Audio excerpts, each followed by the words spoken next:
Welcome to System Reboot Zone, the podcast for the cracked, the creative, and the relentless.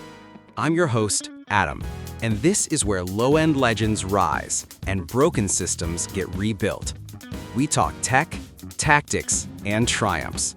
If you've ever made magic with broken gear, this podcast is for you.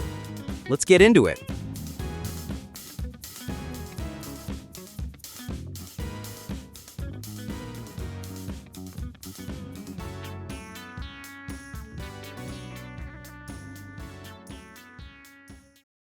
The Resurrection Project. Why my old laptop rejected a simple RAM swap, and why yours might too.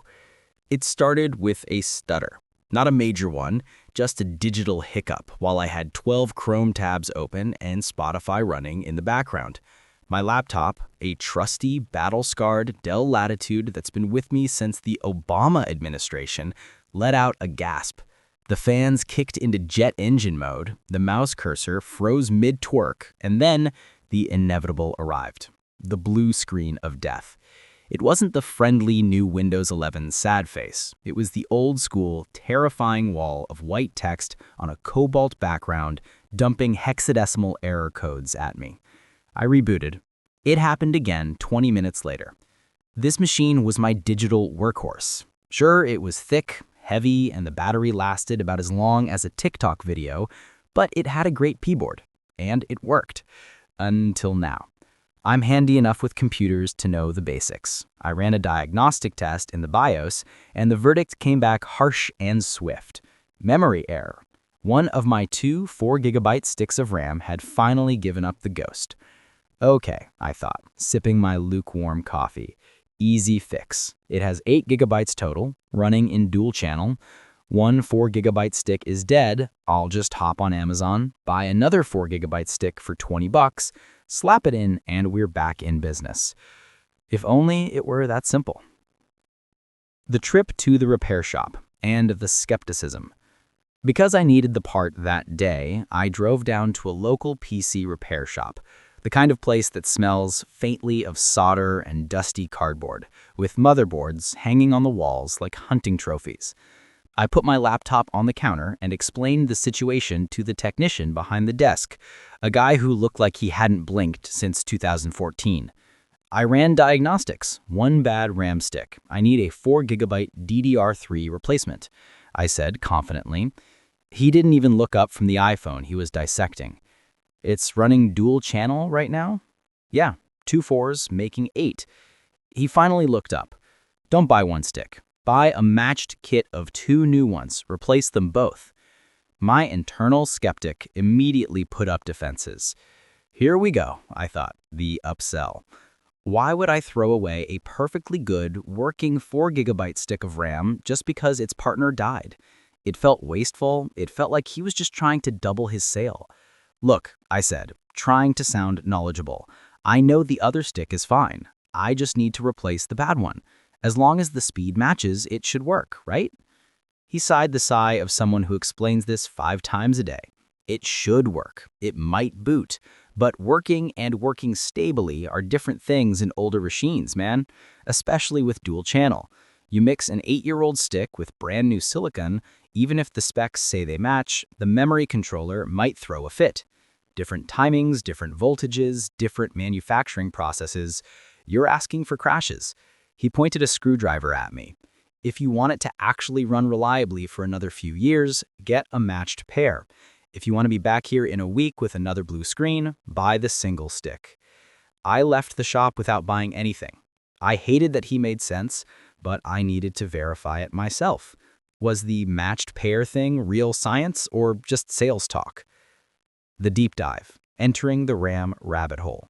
Back home, with my laptop limping along on the single surviving 4GB stick, making it painfully slow, I started researching.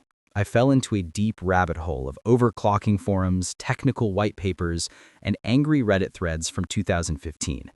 As it turns out, the monotone technician was right, and the reason why is fascinatingly complicated. The dual-channel partnership.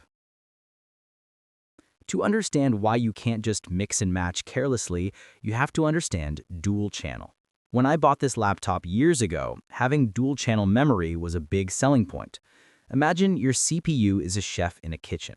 The RAM is the countertop where the ingredients sit before cooking. Single-channel RAM is like having one narrow hallway from the countertop to the chef. Data has to queue up. Dual-channel RAM opens a second hallway. The memory controller, the traffic cop inside the CPU, splits the data load, sending half down one channel and half down the other simultaneously.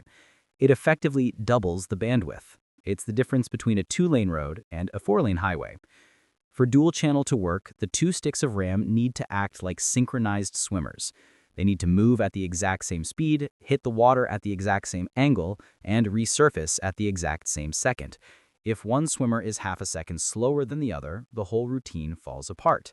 In computer terms, when the routine falls apart, your system crashes. The hidden enemy: timings and CAS latency.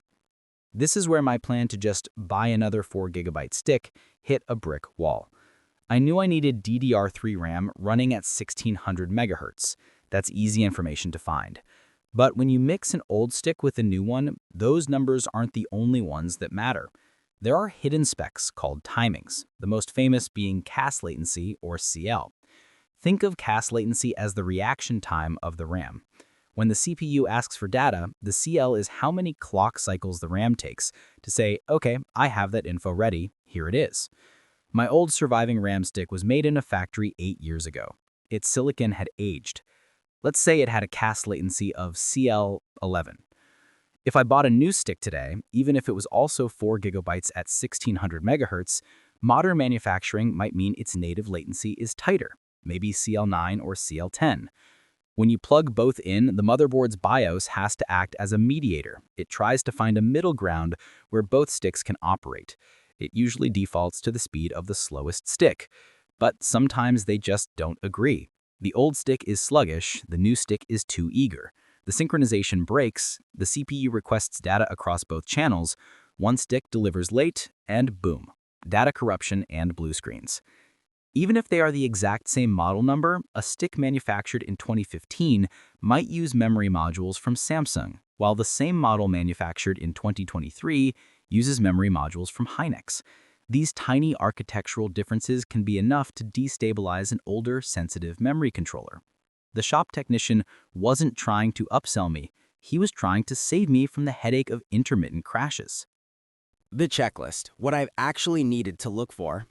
Okay, I was convinced. The narrative changed from replace one part to upgrade the system memory. I decided to buy a brand new 2x8GB kit, 16GB total, to give the old machine a final performance boost before retirement.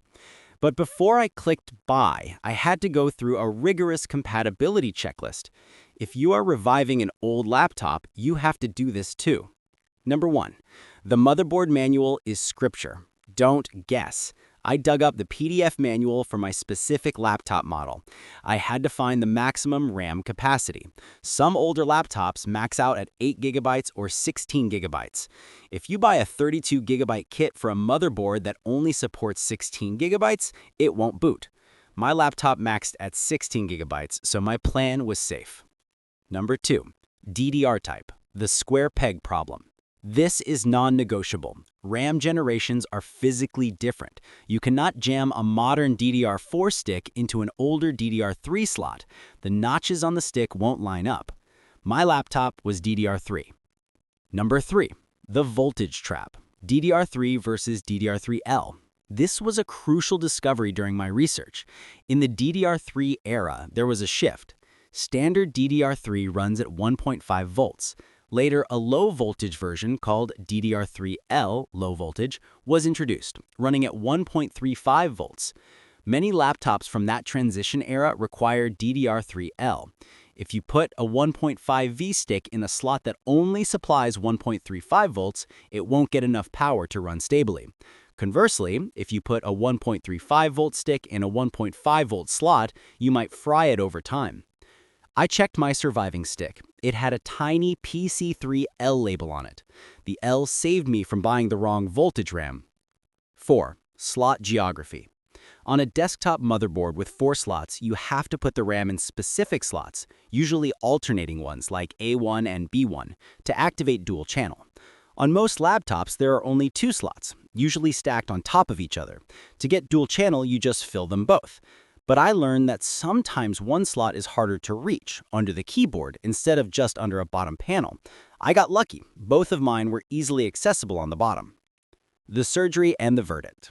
2 days later, a small plastic clamshell package arrived containing 2 identical, shiny 8GB sticks of DDR3L, a matched kit.